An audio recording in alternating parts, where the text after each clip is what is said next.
because then I can stand up. No, but you're streaming. So the streaming. Then I cannot stand. Oh.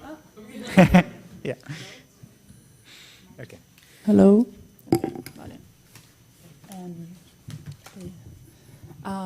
Hello, everyone. Thank you for coming. This is a very, I think, every year we have these conferences and we invite people from experts from different places from around the Mediterranean and the Middle East. And I think today is, for me, a special day and also an honor to have Shir Hever with us also because I think it's a very urgent matter right now to talk about these issues that he's gonna talk about. So we're very glad that you can be here with us. I'm going to introduce him a little bit. Shir Hever is an economist, researcher, political analyst. Actually, his PhD was on political economy. He did his PhD in the Freie Universität in Berlin.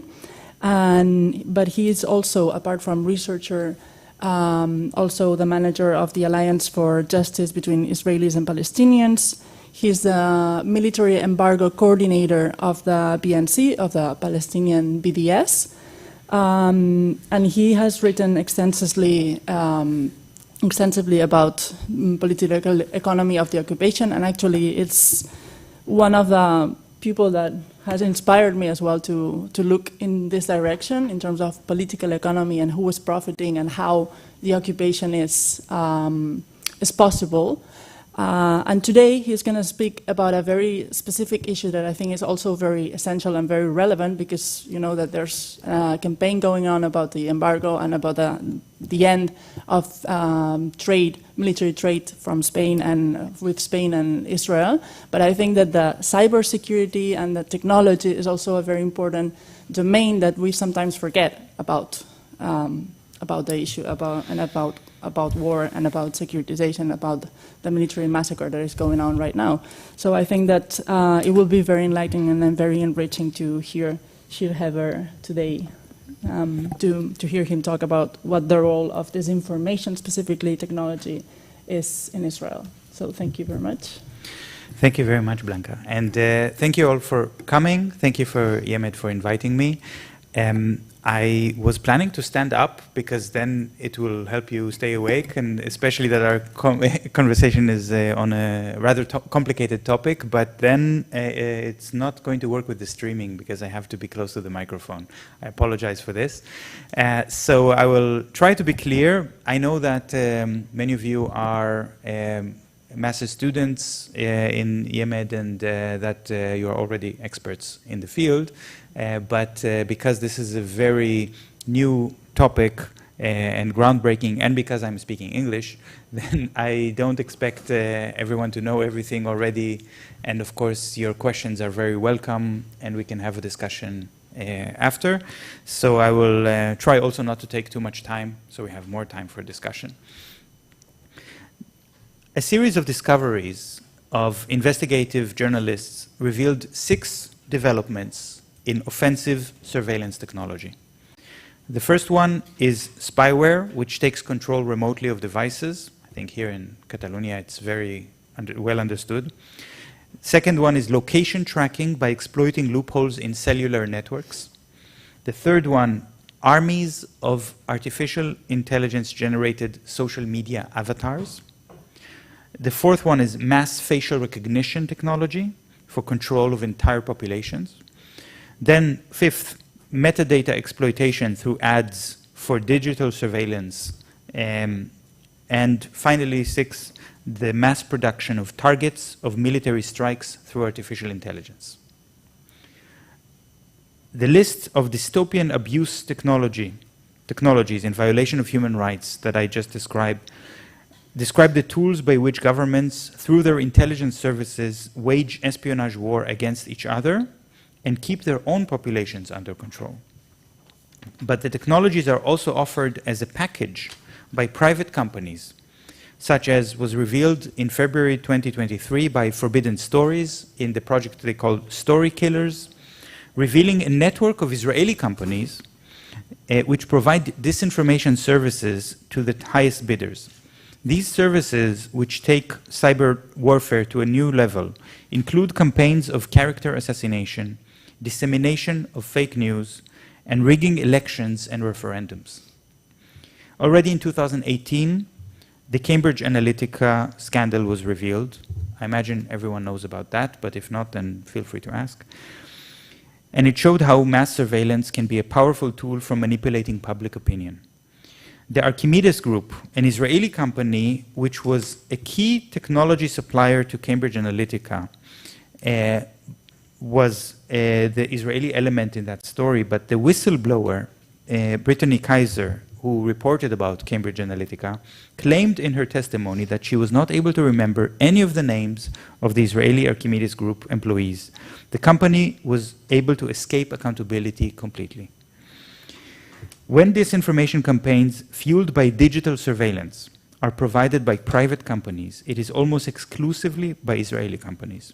Israeli companies did not invent the technology, but no other state allows companies in the private sector to offer military-grade surveillance for sale, because the tremendous potential strategic risk which could occur. Israel's unique model of officers offered early retirement for from their military careers, and then, as a reward for their early retirement, they are offered a second career in the private military and security market. This has created a culture in which the state regulators in Israel turn a blind eye to private companies offering military-grade surveillance technology for profit. Over 80% of the surveillance employees in the private sector are graduates of Israel's intelligence units, most famously the Unit 8200, which is notorious for using surveillance to blackmail Palestinians into becoming collaborators. Cyber warfare in general, and disinformation in particular, are very dangerous weapons. They undermine the democratic process when utilized to influence elections by spreading rumors and false information. And they can also become lethal. Incitement based on false information spread through avatars has led to the murder of Indian journalist Gauri Lankesh in 2018. After her murder, the avatars were deleted and the culprits covered their tracks. Forbidden Stories, together with Amnesty International and Citizen Lab, exposed in July 2021 the way that Israeli companies sell spyware to hack phones and computers of journalists, human rights activists, lawyers, and politicians. The Pegasus project revealed how technology which was tested on Palestinian civilians was used to enhance repression and grave human rights violations worldwide. The technology was tested on Palestinians first and then used against citizens of countries around the world. In October 2021, Israel accused 6 Palestinian civil society organizations of terrorism based on alleged evidence which it collected through spyware.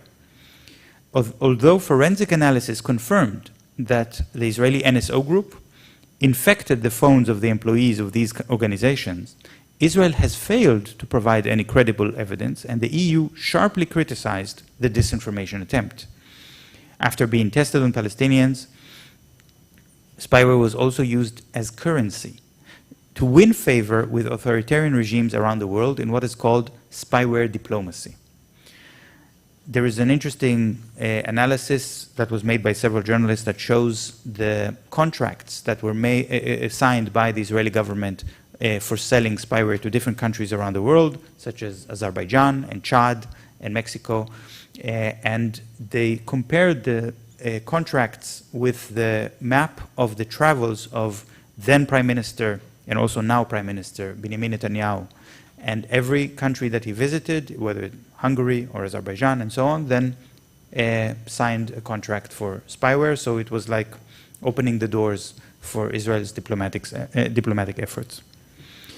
In 2023, Amnesty International published its report, Automated Apartheid, on the use of massive surveillance through facial recognition software and thousands of cameras, stationary and mobile, deployed by the Israeli security forces to keep Palestinians, especially in Jerusalem and in Hebron, in a state of panopticon-like complete surveillance and invasion of privacy, even in their own homes. Forbidden Stories investigated in 2023 how the disinformation industry works. A collaborative effort of journalists from different countries led them to the Israeli city of Modi'in. The undercover journalists contacted an Israeli disinformation company and were offered a disinformation campaign to influence an election for the cost of just 6 million euros. Just imagine what it means if for 6 million euros you can change the result of an election. The new revelations about disinformation industry are a different facet of Israel's mercenary espionage sector. Disinformation companies are a one-stop shop selling both the spyware, the spy services of actual spies, hacking emails and messaging software, spreading fake news, and otherwise destroying the credibility of political candidates. They do this mostly through the use of fake avatars, profiles of artificial people who never existed. The companies steal pictures of real people, but assign them different names, social media accounts, and even electronic wallets with real money, so that they can buy subscriptions, for example, for newspapers, and that makes them look very realistic. The disinformation companies also hire operatives in the target countries in order to be able to verify phone numbers and addresses as they build these fake avatars. You know how when you register to a service sometimes you have to give your phone number so somebody will call you, send you an SMS and you get a code. But if you have these people on the target countries who receive the SMSs, then you can also fool these security services. Team Jorge, one of the Israeli disinformation companies, has an army of 40,000 such avatars created with the help of artificial intelligence. Aside from Team Jorge and Archimedes Group, the list of Israeli disinformation companies named in the recent investigation include Voyager Labs, Percepto, Cognite, Verint. Verint is also very active in Spanish state and in Spain, S2T, Cyberspace, and Demoman. The Story Killer investigation revealed that Israeli companies spread disinformation in Angola, in Burkina Faso, Colombia, France, Indonesia, Malaysia, Mexico, Nigeria, Senegal, Singapore, Sri Lanka, Tunisia, and more. According to Israeli law, companies are forbidden from exporting Israeli military security technology without approval by the Israeli Ministry of Defense, even if the companies are not registered in Israel. Despite this, Tal Hanan of Team Jorge told the undercover Forbidden Stories journalist that he can do what he please, and he's unregulated by the Israeli authorities. He said, "My company is based in Indonesia." He listed only 3 countries in which he refuses to operate: Russia, the US, and Israel. One of owner of Israel's spyware Intelexa, Tal Dilian, also first name Tal, but a different person. He's a graduate of the Israeli Intelligence Unit 81, and he made the same claim. Headquarters in Cyprus, saying, "I'm not an Israeli company, I can do what I want." The Israeli Ministry of Defense operates a special counterintelligence unit called the Malmab to keep tabs of graduates of the Israeli security organizations and to control them. In early March, the Malmab cracked down on the Israeli spyware company NFV for selling unauthorized spyware. Tal Hanan claims that he's in the business of disinformation from 1997, operating from Israel, and not arrested and not stopped. Tal Dilian, the owner of Intelexa, hired Nir Ben Moshe. He's the former head of the Malmab, and he hired him to serve on the board of Intelexa.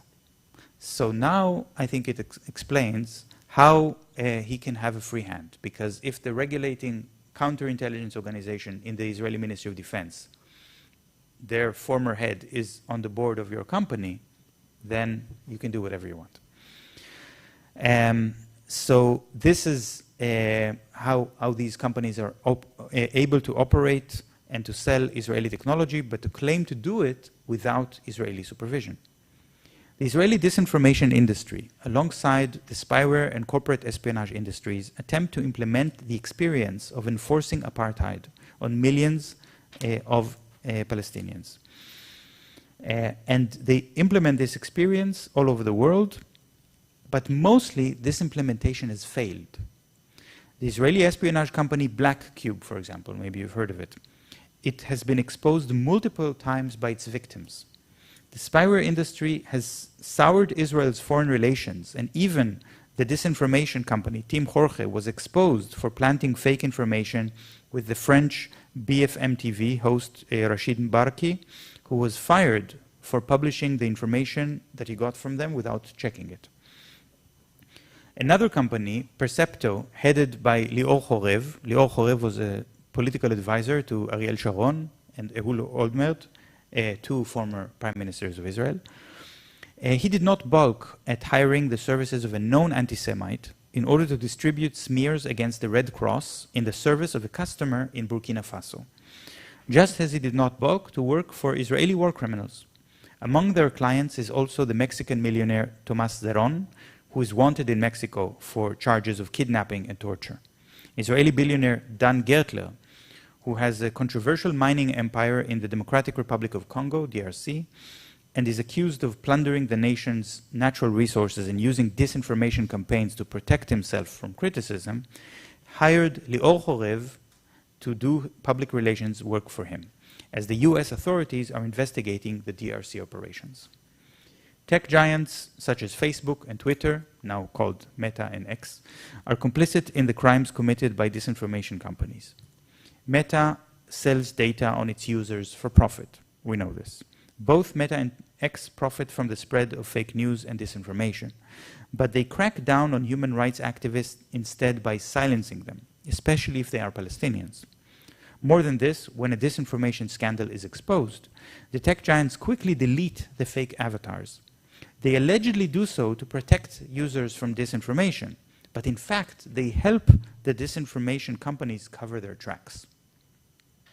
Israeli governments have allowed the disinformation industry to flourish for 2 decades as part of a deliberate policy of security state diplomacy. The gains of such exports are short-term and are recklessly irresponsible in the long run. Although the research by Forbidden Stories is very important in exposing this industry and the extent of damage which it causes, this is not enough.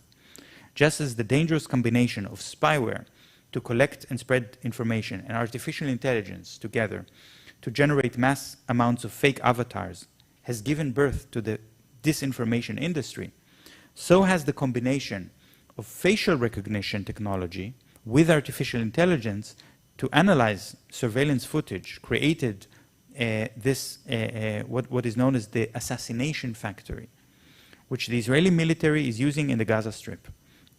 And as Israeli journalist Yuval Avraham for the 972 magazine revealed, the Israeli assault on the Gaza Strip is the first time in which artificial intelligence has been weaponized as a weapon of war. Because artificial intelligence and facial recognition technologies are both deeply biased technologies with inherent flaws generated by the bias of their users, the results were catastrophic.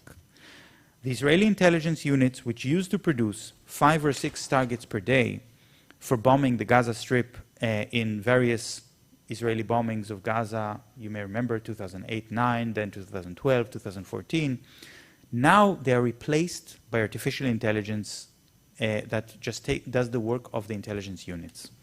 And the artificial intelligence does not produce 5 or 6 targets per day, they produce hundreds of targets per day. And the quality of the targets is much lower. It has escalated the Israeli attack on Gaza, which were, instead of having a series of war crimes committed by the Israeli military against civilians in Gaza in the framework of an illegal occupation, now we are seeing an attack against civilians which is intentional and on the level of genocide. This point must be repeated. Artificial intelligence has become a weapon of genocide. In December, the Palestinian digital rights organization, Hamle, published a report on Israeli digital repression tools. It listed spyware, facial recognition, disinformation, and artificial intelligence. In the midst of a genocide which is committed with physical weapons, the decision by a Palestinian organization to focus on the surveillance and disinformation technology is not coincidental. Without the surveillance and disinformation technology, the killing of thousands of people would not have been possible.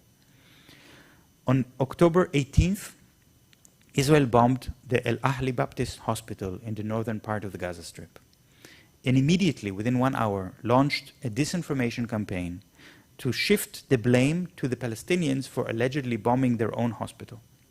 This campaign was based on spyware as well as manipulation of social media discourse, combined with private companies mentioned above. It was done by publishing a short audio file that they have allegedly taken from the phones of Palestinian fighters, in which the Palestinian fighters speak with each other and admit that it was them who bombed their own hospital. It was later discovered that this recording was faked. The accent of the people speaking was not from Palestine, it was from Lebanon. But the reason that people were very quick to believe the Israeli claims about the bombing of the hospital is because the Israeli armies believed to have used spyware to hack the phones and get the audio file. So just the existence of spyware made the lie more powerful, more believable. And this is why we are now seeing that Israel is investing as many resources in disinformation as it spends on explosives.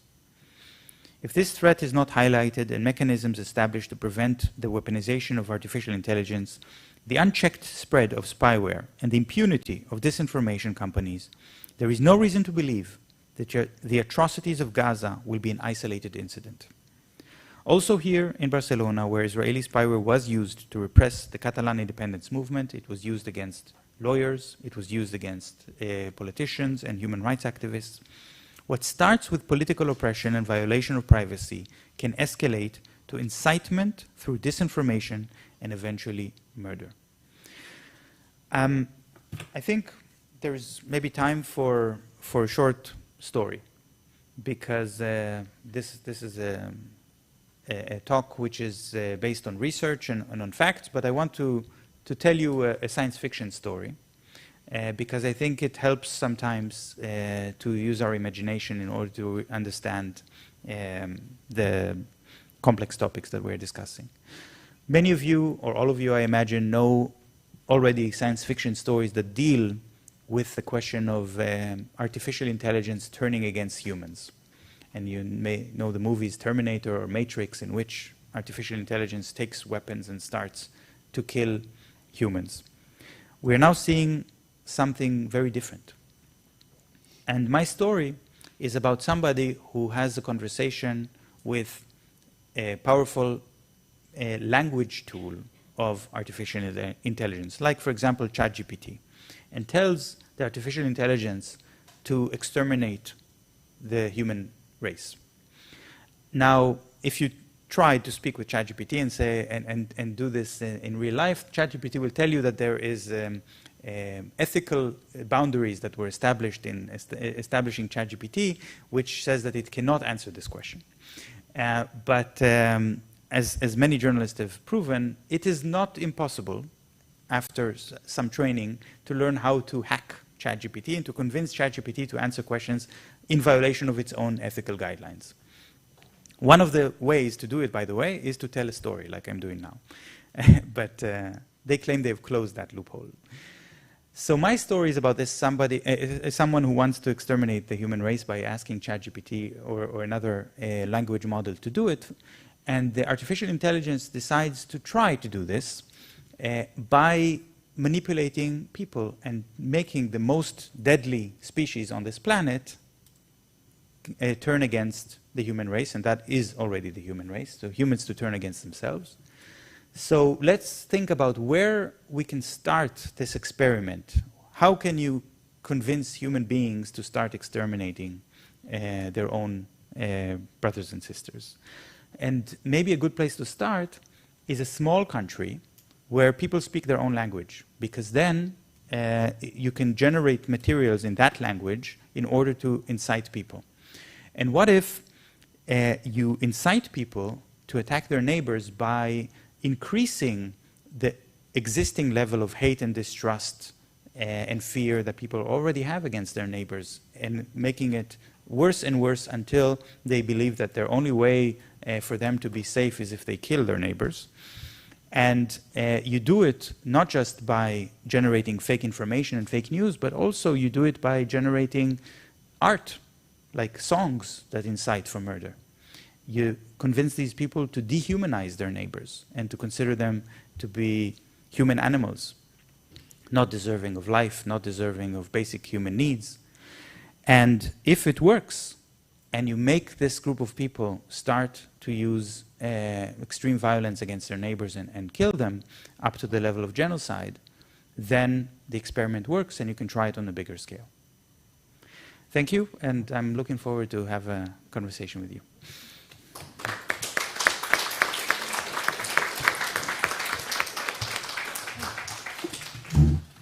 Terrible story, yeah, and not so science fiction. Okay, so now we'll open the floor for questions or comments or clarifications, maybe. If there's... Fede? Oh, thank you for the presentation and the information. Most of the information you were providing, or some of them, was... Sorry.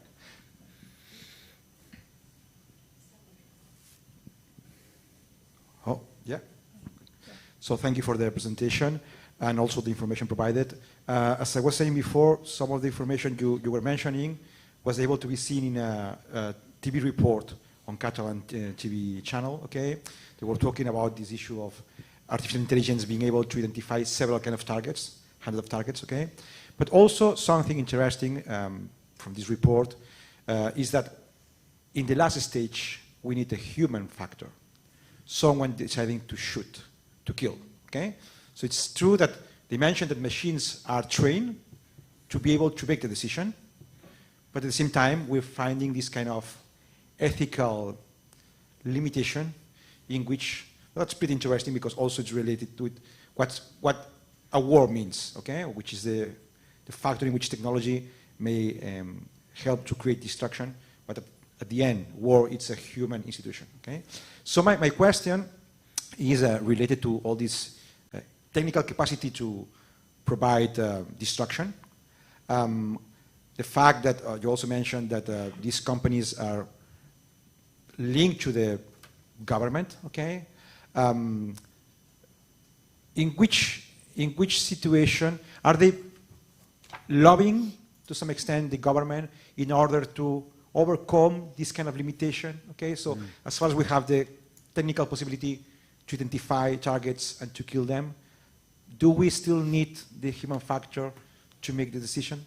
Thank you. I don't see a lot of questions in the audience. Oh, you have, okay. No, yeah. no, but, Yeah, so okay. I can collect them and then answer them. Sure. Okay, there's one there and another one, and then maybe me. Yeah.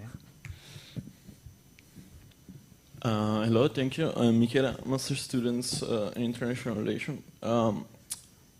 Mine is not like really a question per se, it's more like a consideration. For instance, there is like the Copenhagen School in the field of international relations, which talk about securitization. So the way in which like we portray some labels and we identify, yeah, especially for instance migrants in precise ways, which are of different political implications. My argument in this is, should we be aware of like the way AI, artificial intelligence, or the internet in general portrays this type of securitization and like discussion on the table? Just like thinking about like small things as like if you go to Google and you search for like Jerusalem, like it says capital of Israel, which is, I mean, it's questionable. But yeah, in a broader way, like how AI is being used, as you say, to like to give profiles which are discriminatory in that sense. That's it.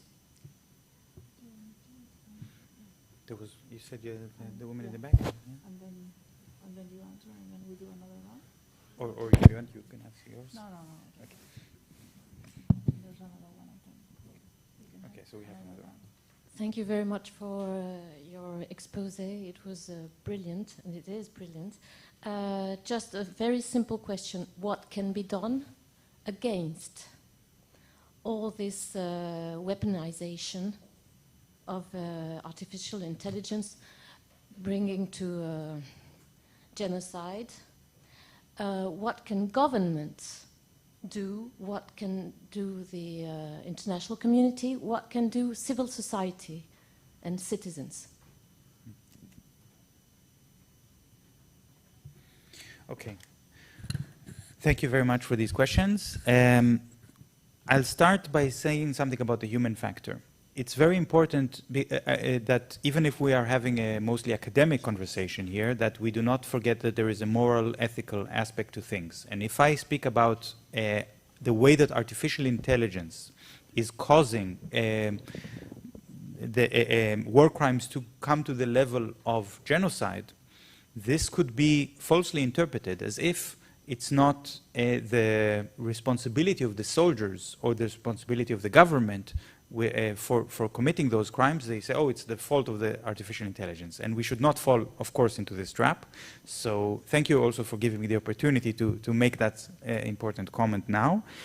But Yuval Avraham, in his article, has addressed the issue of the human element. Indeed, it's always the soldiers who have to squeeze the trigger. And the soldiers who are so concerned about what they're seeing happening, some of them decided to go and speak with him on condition of anonymity. That's how we know. And then they even added more information. After the article was published, they contacted him some more and gave him more information. They said that because of the machine learning process between man and machine in selecting those targets and bombing them, the soldiers have become so used to getting the targets from the AI, they have made their comments, their questions to the AI shorter and shorter to save time, to shoot more bombs. So now they're only asking, show us the picture of the person who is supposed to be the Hamas fighter we're supposed to kill, and they only check the gender. If it's a man, okay, Hamas person we can kill. If it's a woman, maybe the AI made a mistake. But what about all of the people around? All of the civilian bystanders? They say, okay, we trust the AI. If the AI made the right decision about the main target, then the rest of the target and everyone who will be affected is something that we just trust. So this is the process of how the human factor, you can say, is even eroded. And this in itself is a type of lobbying, right? Because in itself, the artificial intelligence has a process of positive and negative responses from the interaction with the soldier. Every time the soldier squeezes the trigger and shoots another bomb, the AI gets a positive feedback. The target was good. Every time the soldier refuses to shoot, negative. But this doesn't train the AI to find better target. It trains the AI to manipulate the soldier better. Now, we don't have any information about Israeli companies that are developing the AI.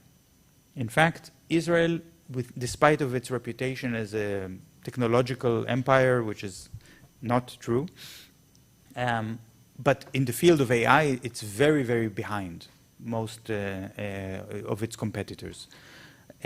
Therefore, it was, when I started to research this and to try to find out which are the companies providing the Israeli military with AI, I didn't find good answers for this. I couldn't find any Israeli companies that are working in this field.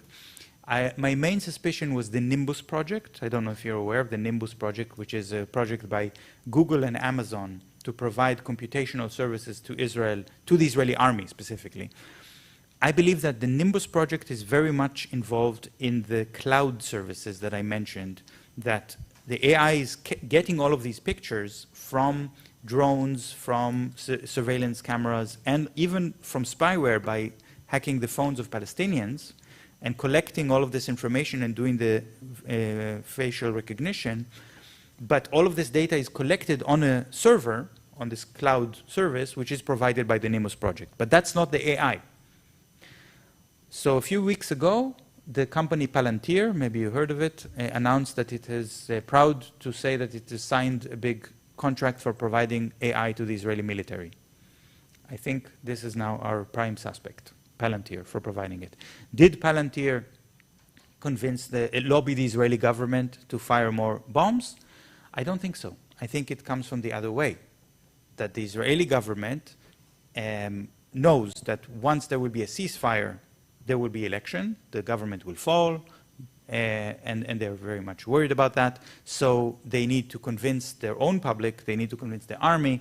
There cannot be a ceasefire because there are many more targets, many more people they want to kill. And because the intelligence units are not able to provide these targets, they need AI to keep providing more and more targets. So that's how the lobby works, in my opinion.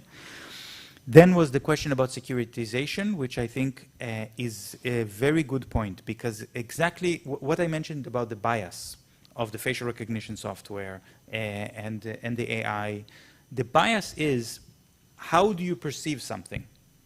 And the AI doesn't have its own senses. ChatGPT doesn't know how we look like. It knows how we see each other and what information we write and put and say that gets into the algorithm of the AI.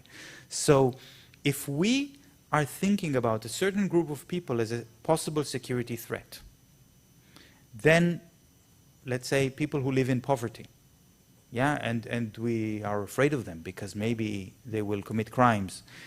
So if we have this kind of mindset that we start to have to be biased against a certain group of people, and then we say, let's give AI the authority to determine a policy, the AI will say, well, the perception is that this group of people is a threat. So let's focus on restricting this group of people and discriminating against them, not because the AI is inherently evil, but because it exasperates or it amplifies the bias that we have.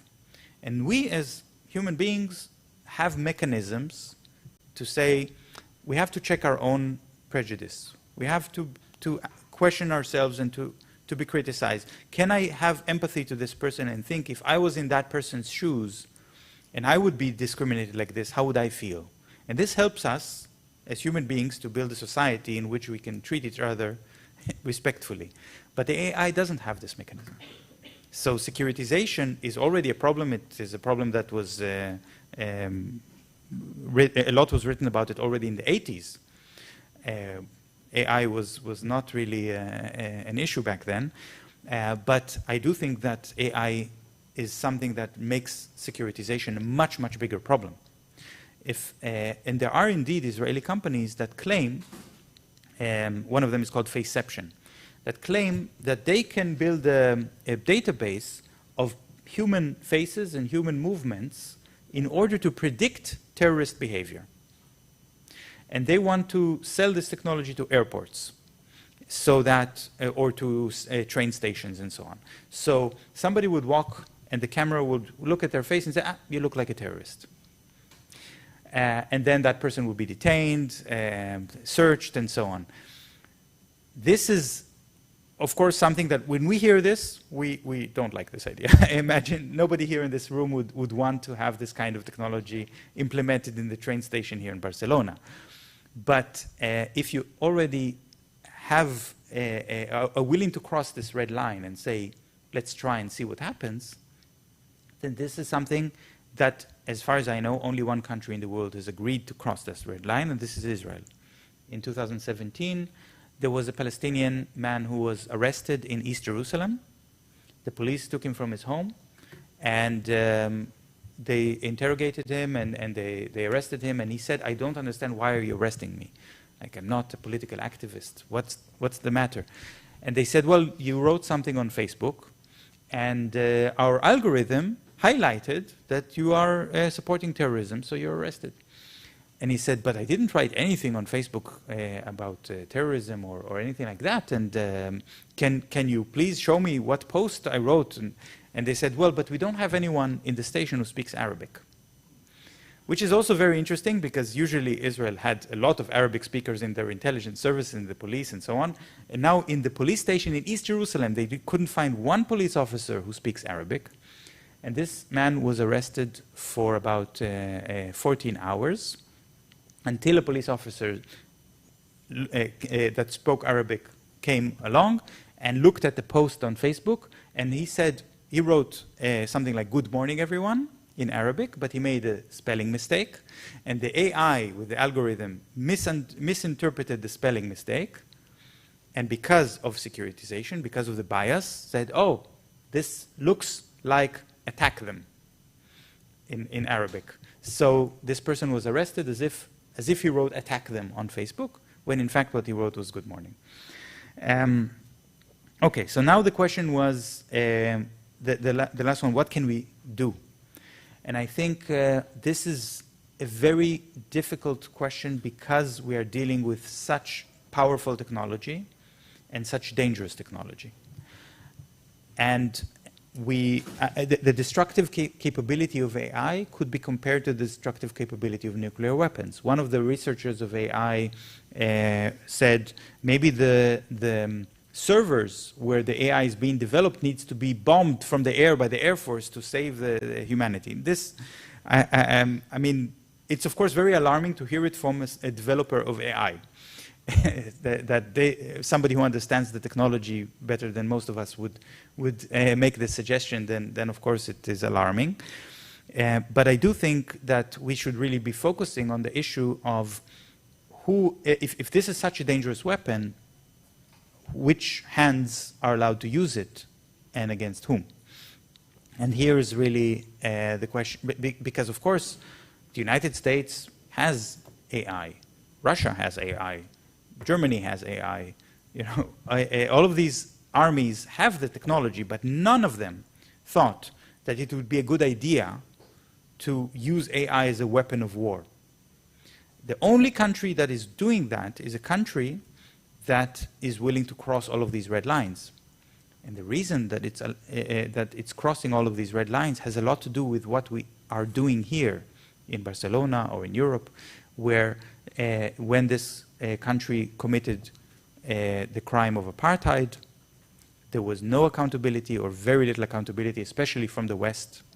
When there was a military occupation that lasted 57 years, there was complicity, and there is a refusal to ban the products from the illegal settlements, for example.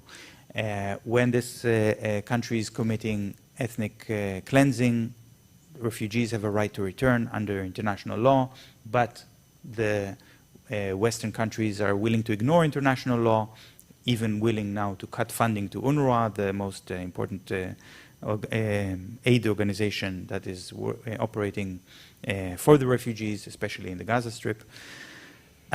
So this is telling the state of Israel there are no red lines. And I think that is the mentality that made it possible for the Israeli government to say, well, if there are no red lines and there is no accountability, why not cross yet another red line and sell spyware for profit, and then another red line? Let's use disinformation technology to change election results. And another red line, let's use artificial intelligence as a weapon. So, to answer your question, put the red lines. So we'll do another round of questions. I think there was a question here. And the microphone, Elisabetta?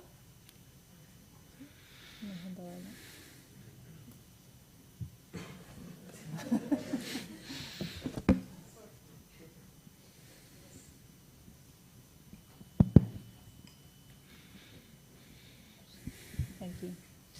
I was going to ask something related with something that you just explained. I would like to know with what exactly criteria this artificial intelligence that, for example, it's being used in Gaza. It's called, I think, Gospel, if I'm correct. With what exactly criteria this artificial intelligence is able to target hundreds of objectives, for example? Is there any concern among the Israeli population that this technology turns against themselves? Of course. Okay. Well, actually, it's two questions. But because, well, you mentioned that Israel is not a technological empire, as we've been kind of sold this idea of the tech nation and startup nation and all of that. But and you also mentioned the role of the army, of former army officials, of the government, and of private companies. And I was wondering if you could talk a little bit more about the role of universities in developing technology, and yeah, and the relationship between universities and all of this domain. And also another question that maybe it's a little bit out of all of it, but I've been noticing a lot of Indian disinformation about the Gaza genocide and about what is going on right now. And there's been like a surge of this kind of comments on YouTube channels or bots, or I don't know exactly what it is. If you can, and I know that Israel is a supplier of one of the first suppliers, right, of India in terms of, or a big supplier for India, right, I think. So maybe if you could mention a little bit about this as well. Thank you. Great. Okay. First of all, what are the criteria of the gospel? So the information that I have is, of course, mostly limited to what can be learned from the research, from the investigative journalism of Yuval Avraham himself. Unfortunately, this is mostly military secret information. He has access to his sources in the Israeli intelligence. I can convey them to you, but I cannot confirm it with a second source. So from an academic point of view, it has to be treated with a grain of salt, and I have to say that in the beginning. First of all, one issue is what they call power targets. Power targets is a new development in the Israeli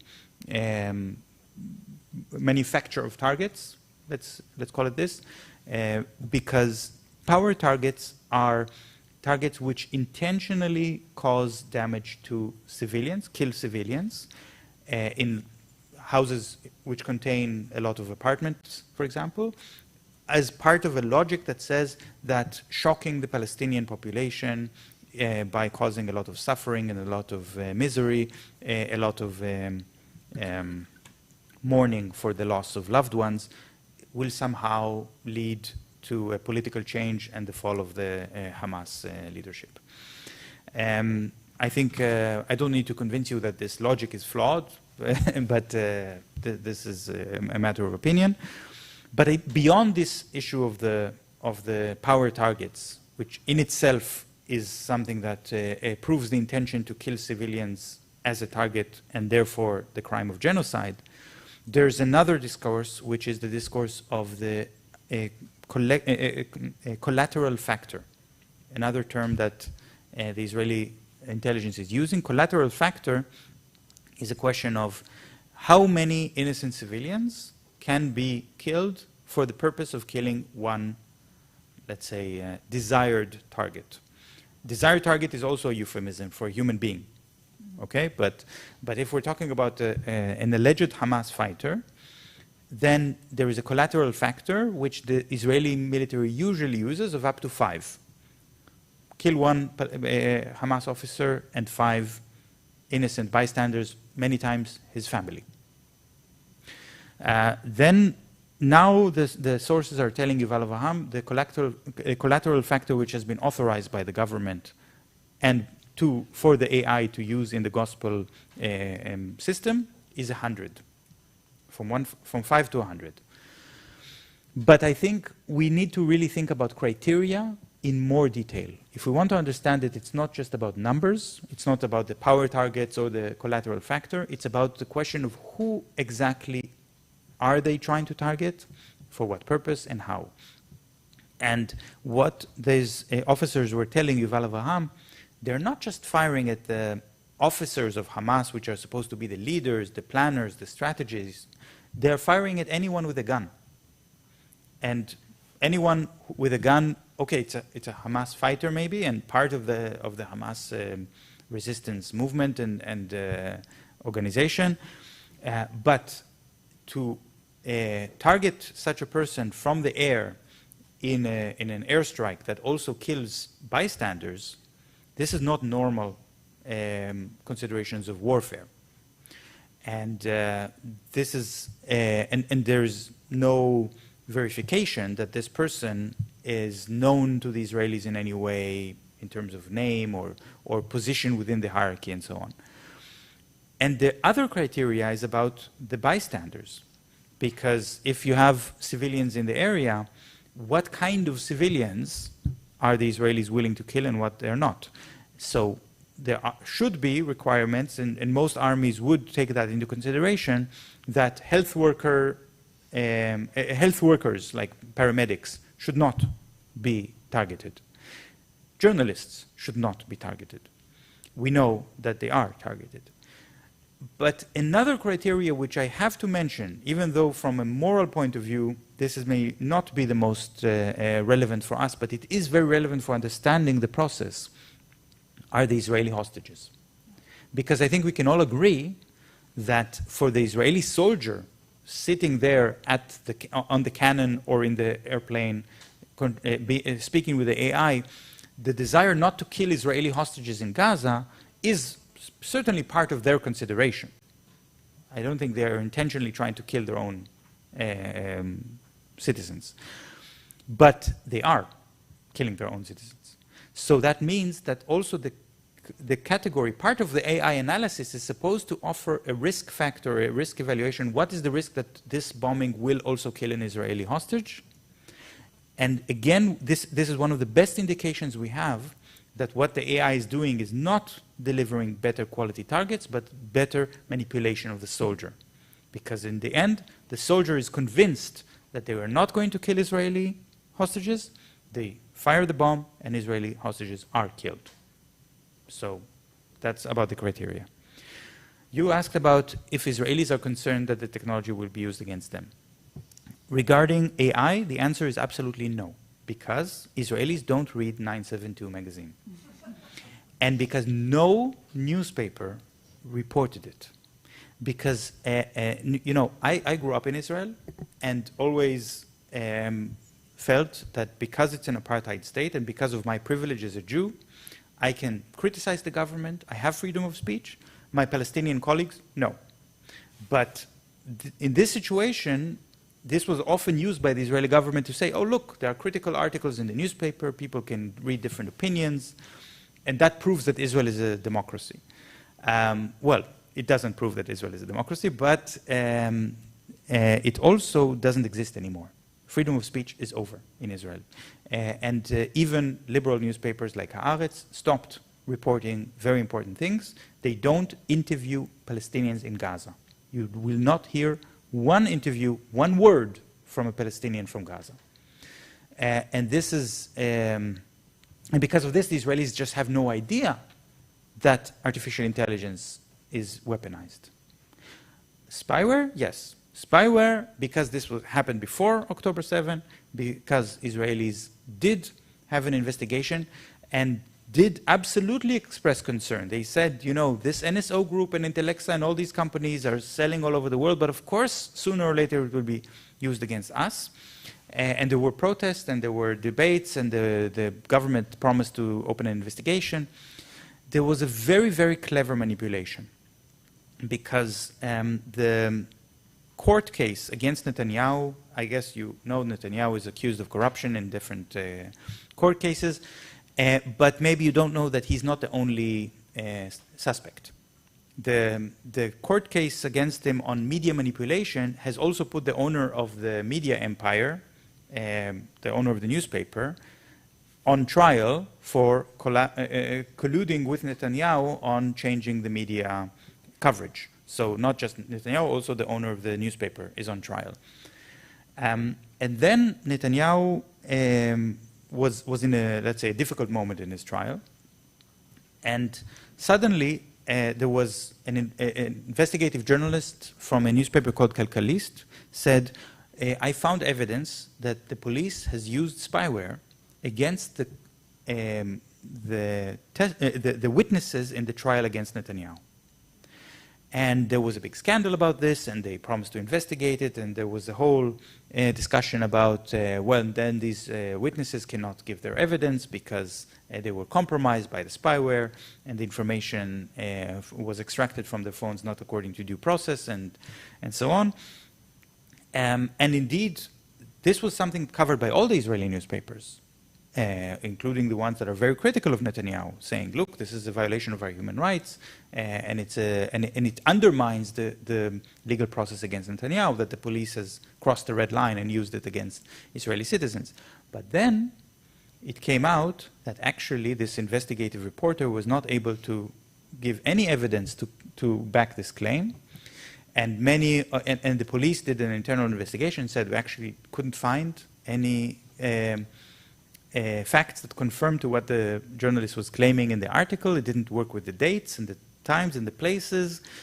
And then it became apparent that this journalist was fed misinformation, and the newspaper I mentioned, Kalkalist, actually belongs to the newspaper Yediot Achronot, which belongs to the suspect in the trial next to Netanyahu.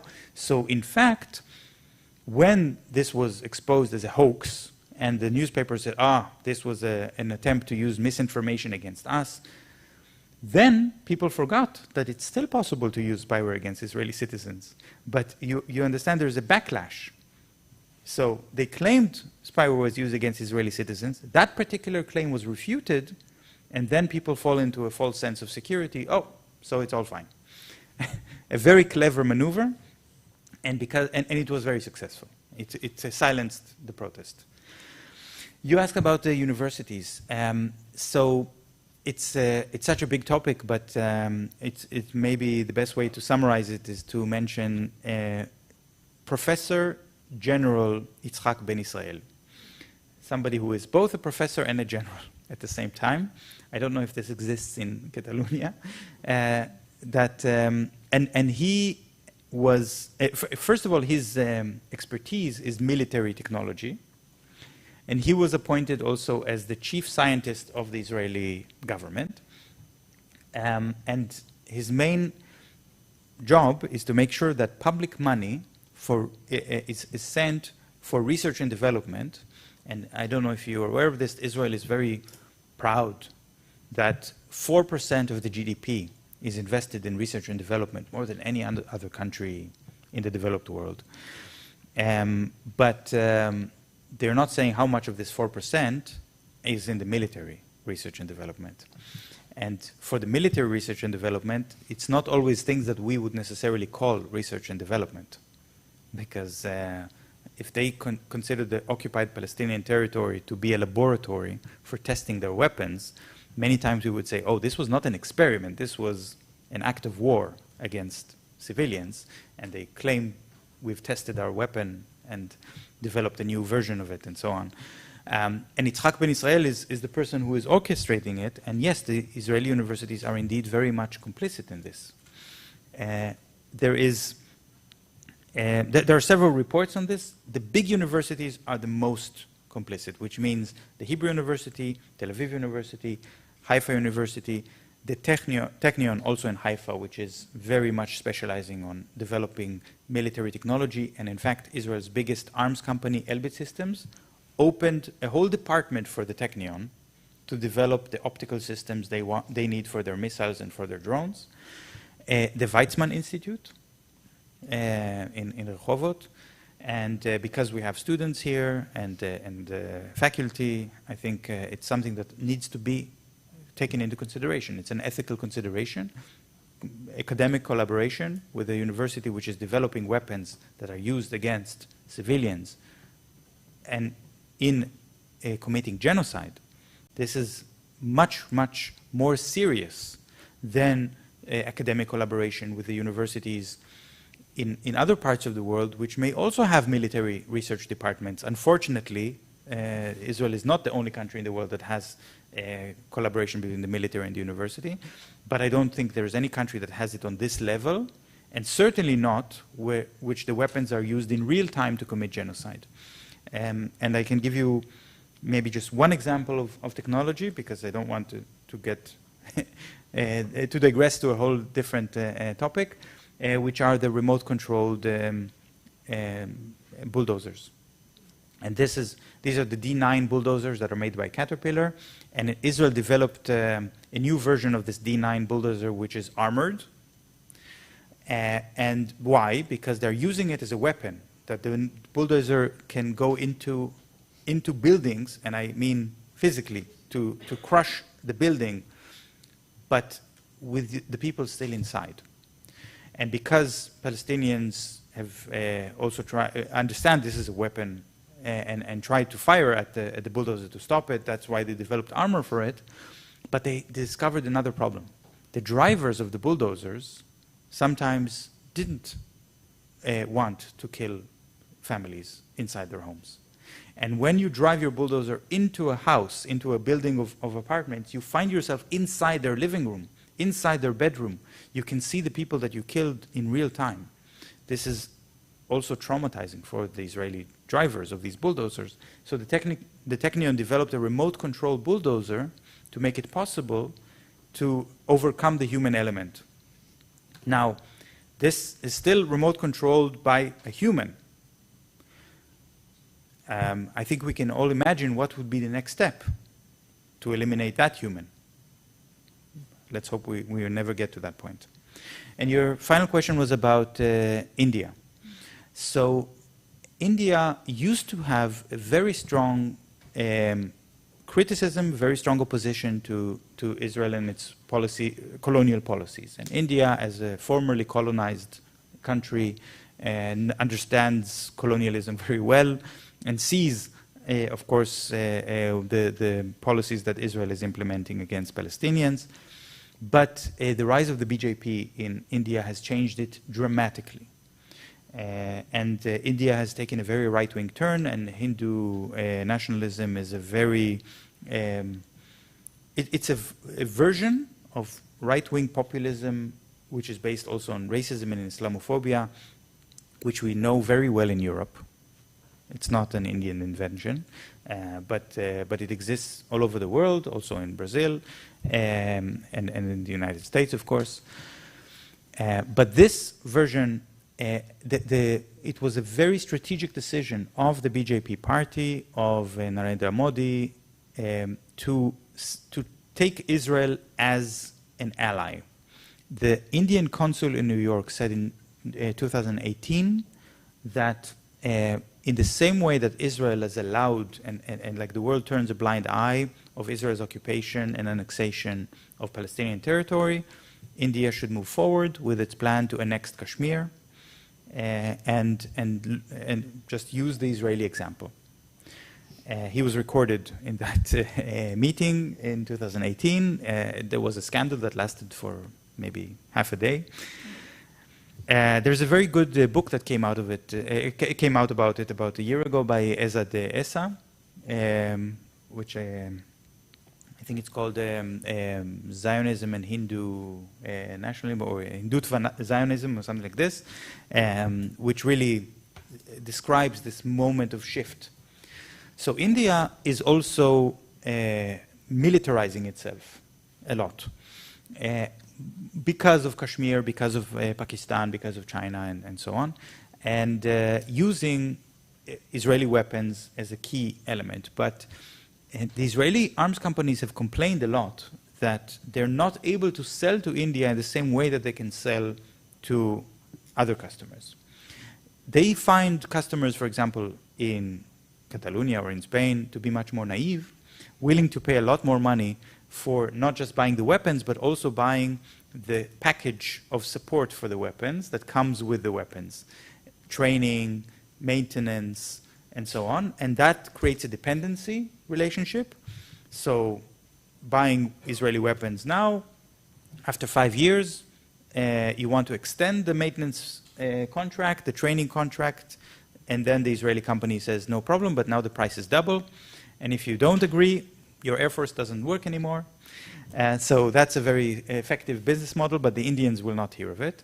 The Indians said, okay, we are interested in buying your missiles and your drones, but only if we can produce them locally in India with Indian workers. We want the technology, and we want to understand it ourselves. And that is a much smaller profit margin for the Israeli companies, but they still are willing to sell under these conditions.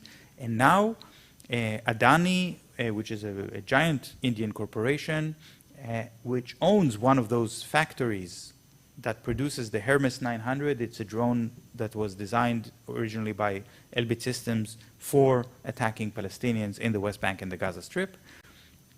Adani is now selling this drone to Israel and violating the arms embargo.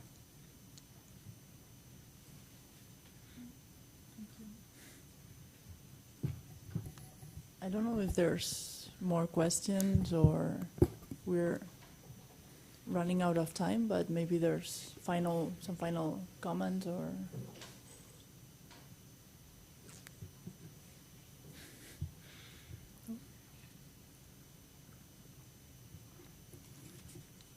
Okay, so then I think that we can...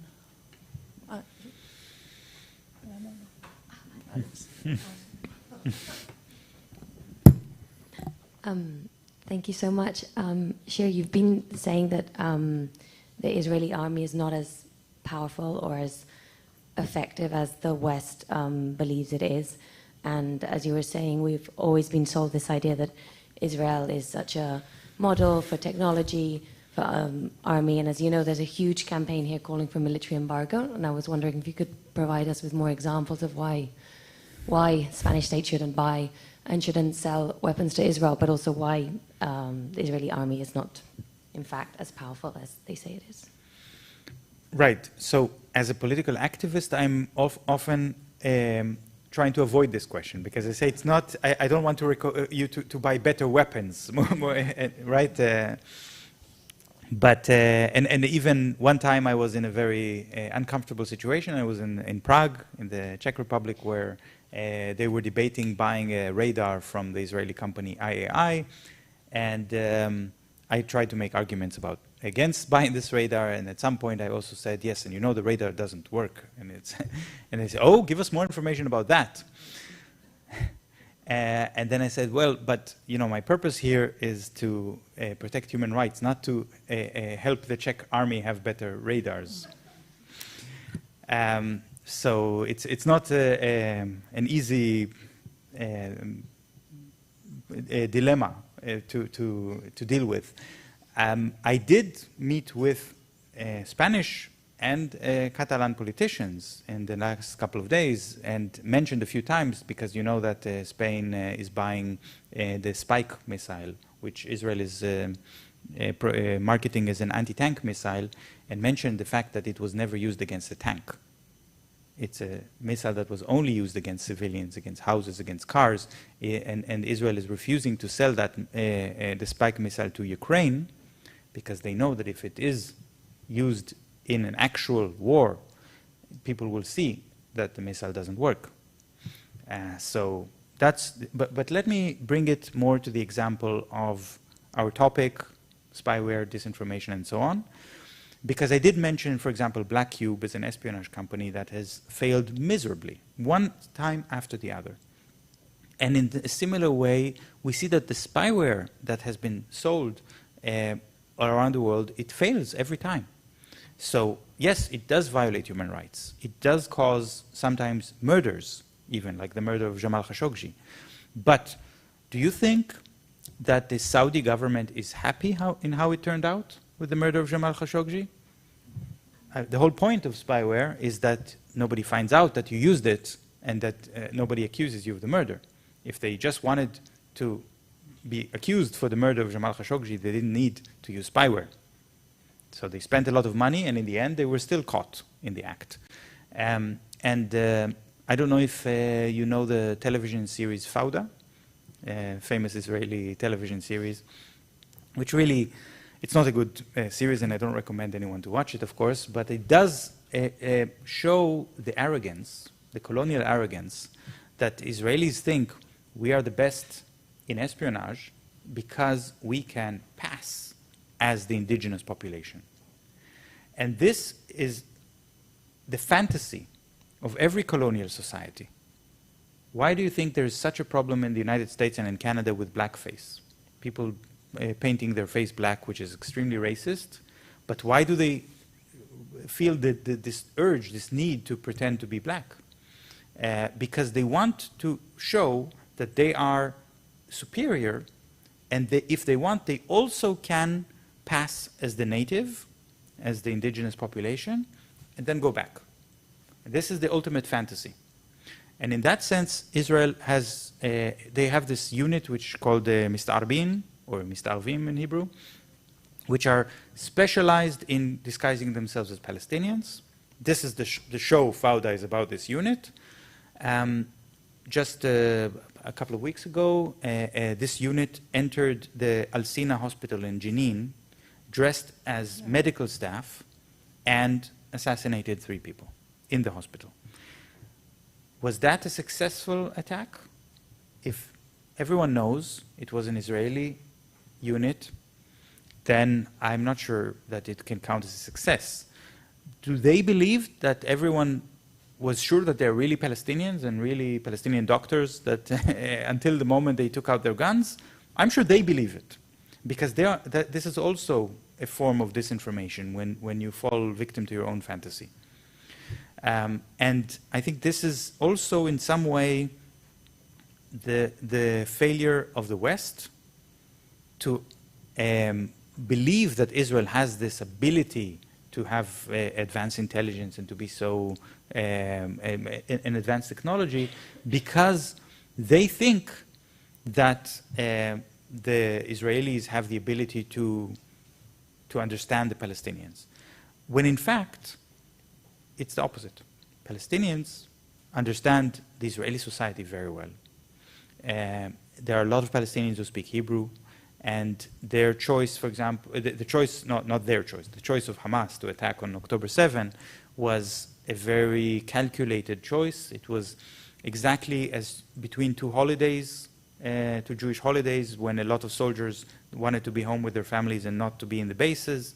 It was exactly 50 years and 1 day after Israel was surprised in the attack of 1973. So brilliant understanding of the Israeli society, but the Israelis, what do they understand about Palestinians? Very little. So if so, this belief that you can that the Mossad is able to is the best intelligence organization in the world is simply part of this colonial arrogance, which is very deeply embedded in the Israeli society. And I think it is very sad in many ways that so many governments in the West are willing to fall into this trap. You know, after October 7 and after the Israeli security forces were humiliated, basically, and the Israeli intelligence was humiliated, Israel lost almost all of its military contracts around the world, or at least they were suspended, except in Europe and in the United States. The first country that, after October 7, agreed to sign a military deal with a country committing genocide was Sweden.